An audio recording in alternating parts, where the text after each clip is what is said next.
Eh bien bonjour, bonsoir, j'espère que vous allez bien, c'est Flo. Aujourd'hui on se retrouve pour parler des spoils du chapitre 427 de My Hero Academia. Et ouais, petit à petit, bon, on va le répéter à chaque vidéo, mais on arrive vers la fin. Il nous reste 3 chapitres après celui-ci, donc le 428e, le 429e et puis le 430e. Donc voilà, plus que 3 semaines. Mais avant ça, petite information, la semaine prochaine il y aura une pause. Donc ça signe un peu la dernière pause aussi de Kohei Horikoshi, de l'auteur de MHA, et donc ce qui veut dire qu'après ça on aura les 3 semaines avec un chapitre qui avancera vers la fin. Du coup voilà, avant que la vidéo ne commence, je vous rappelle, si vous voulez me soutenir sur les prochaines vidéos, n'oubliez pas de vous abonner à la chaîne.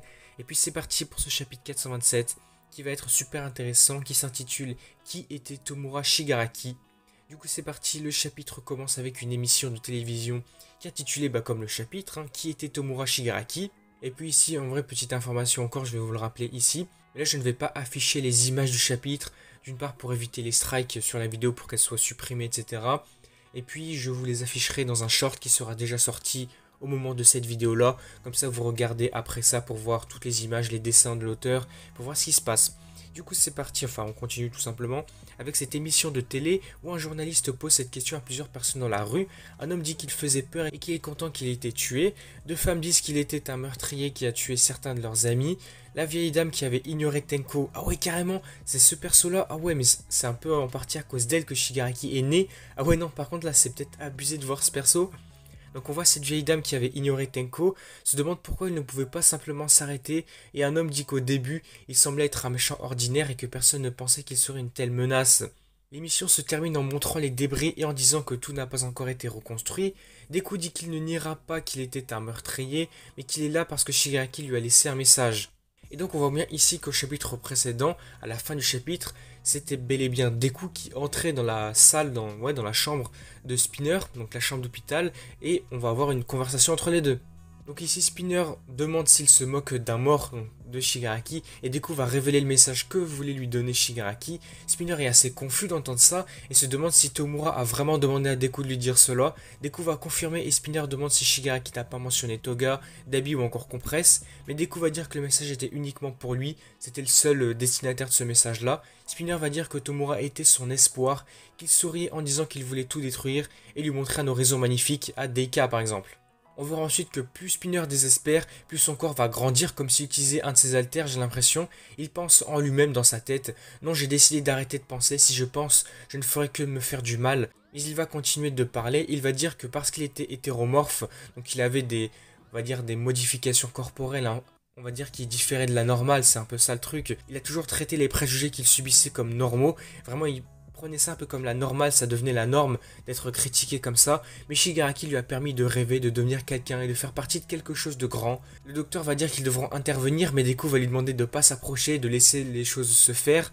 Nous verrons la case suivante, montrant un spinner qui est géant, donc en utilisant un pouvoir je pense, tenant Deku en disant que Tomura Shigaraki était mon héros. À la télévision, un homme dit que c'était un méchant sans idéaux, qui voulait seulement tout détruire, mais Spinner va dire non, lui il aimait les jeux vidéo. Bon, c'est vrai que c'était un point aussi de Shigaraki, et aussi un point commun avec Spinner également qui aimait les jeux vidéo. Ensuite à la télévision, encore un homme va dire que la police commence à démêler le passé de Shigaraki, mais qu'ils ne peuvent pas empathiser avec lui parce que l'histoire pourrait se répéter avec d'autres vilains par exemple. Spinner va dire quand j'étais un reclus, je jouais beaucoup aux jeux et il aimait les mêmes que moi. Donc on voit ouais, quand même il y a un point intéressant et commun aussi entre les deux personnages, ça c'est intéressant d'apprendre ça, même si on le savait déjà en partie aussi. On reprend les mots à la télévision, un homme va dire qu'il était une ordure, Spinner va commencer à pleurer et dit qu'il était son premier ami, Deku va dire que Shigaraki a dit je dois devenir un héros pour eux, donc ouais en quelque sorte c'est un peu le héros de la Ligue des Vilains, au fond du cœur de Tomura il y avait la Ligue, Deku dit que Shigaraki devait penser les mêmes choses à propos de Spinner, et c'est pourquoi il lui a transmis ce message. Spinner se souvient de tout son parcours et comment à un moment donné il a arrêté de penser et s'est juste laissé porter. Il se souvient de ce moment dans la grotte. Donc ouais, c'était au moment où All For One et tout s'étaient évadés de Tartarus et donc ils étaient un peu cachés là-dedans, avec Shigaraki allongé par terre avec tous les doigts. On arrive à la conclusion que s'il avait réalisé que quelque chose n'allait pas et fait un pas de plus dans la bonne direction, il aurait pu sauver son ami, son héros. La télévision dit qu'un nouveau All For One Shigaraki pourrait être là dehors.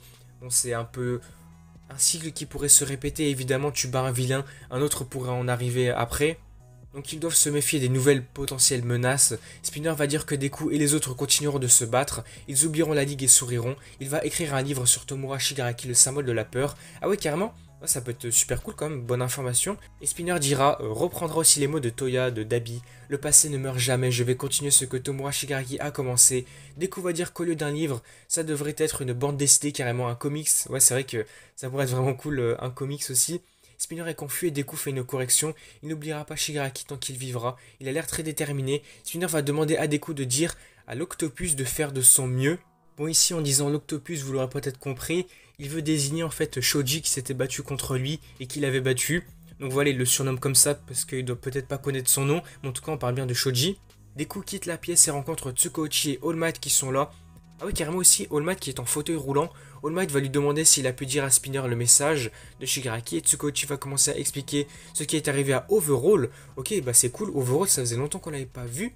Donc on le voit, Shisaki a été de nouveau arrêté et le boss des Yakuza est allé lui rendre visite. Attends, mais là, c'est ce que j'ai vu aussi dans les spoils avec les images et tout. C'est vraiment très surprenant, le boss des Yakuza il est là. Donc le boss de Chisaki de Overall il est là. Mais comment il a pu être rétabli? Parce qu'on le savait, il a été un peu entre la vie et la mort, hein, dans un coma artificiel à cause de Overall, dû à son pouvoir. Mais comment il est revenu?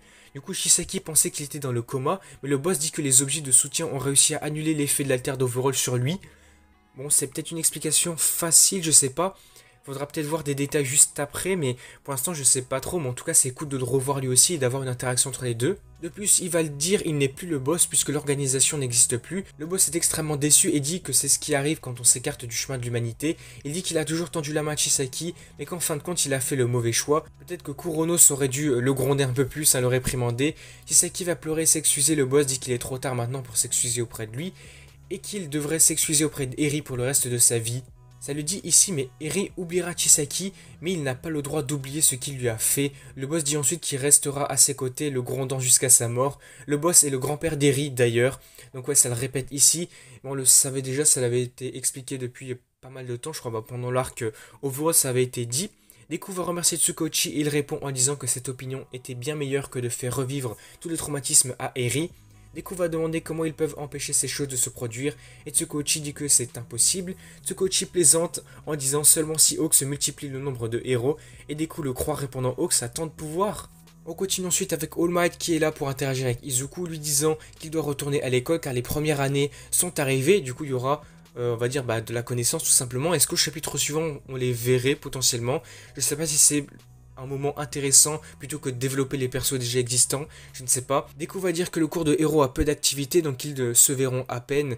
Cependant la dernière page montre de nombreuses filles criant Todoroki, oui qui crient Shoto, elles sont on va dire in love avec Shoto j'imagine encore. Et puis là aussi j'ai l'impression que beaucoup vont crier Dynamite, donc crier Bakugo, et vont courir après eux. Le chapitre va se terminer avec un Deku qui est choqué, il y a Mineta qui est envieux, oh non pas Mineta encore avec toutes ses filles. Bakugo va crier en guise de fin de chapitre, mais toutes ces filles doivent être expulsées, ouais, parce qu'elles sont en train de les embêter mais de manière incroyable. Et puis du coup pause pour la semaine prochaine qui sera la dernière pause, et après on enchaînera avec les 3 semaines avec les 3 derniers chapitres. C'est vraiment triste. Mais du coup voilà, globalement le chapitre a été assez intéressant, on aura vu quand même pas mal de choses concernant Deku, concernant Spinner, Shigaraki. Et puis aussi finalement on le voit, j'ai dit ça il y a quelques secondes, mais on va finalement voir les persos de première année, du coup les nouveaux personnages. Alors est-ce qu'il n'aurait pas fallu les garder en suspense comme ça sans trop les montrer, ou juste là les montrer en dernière page du chapitre et ne pas approfondir ça, puisque je pense qu'on pourrait approfondir les choses déjà actuelles. Mais voilà, n'hésitez pas à me faire part de votre avis dans les commentaires. Quelles seraient vos théories pour la suite? Quelles potentielles idées on pourra avoir pour ces 3 derniers chapitres? Si je peux essayer de donner quelques idées, moi je pourrais dire, est-ce qu'on n'aurait pas potentiellement la révélation du père de Deku? J'aimerais vraiment pour le coup avoir l'approfondissement, on va dire une concrétisation de la relation Izuku-Ochako. Ça fait longtemps qu'on nous la tease. S'il vous plaît, Horikoshi, faites ça. J'aimerais trop envie de voir les deux se rapprocher. Et puis sinon, qu'est-ce qu'on pourrait avoir un chapitre peut-être avec un time skip, une ellipse, avec les personnages quelques années plus tard en tant que héros pro ou autre, par exemple là, pour Deku. Et puis voilà, n'hésitez pas à me faire part de vos avis, tout ça dans les commentaires, le chapitre aurait été super intéressant. J'ai vraiment hâte de la suite, du coup dans 2 semaines. Si la vidéo vous a plu, n'hésitez pas à liker, à commenter, à partager comme d'habitude. Et puis surtout, n'oubliez pas de vous abonner à la chaîne pour soutenir et suivre les prochaines vidéos. Et du coup, je vous dis à la prochaine.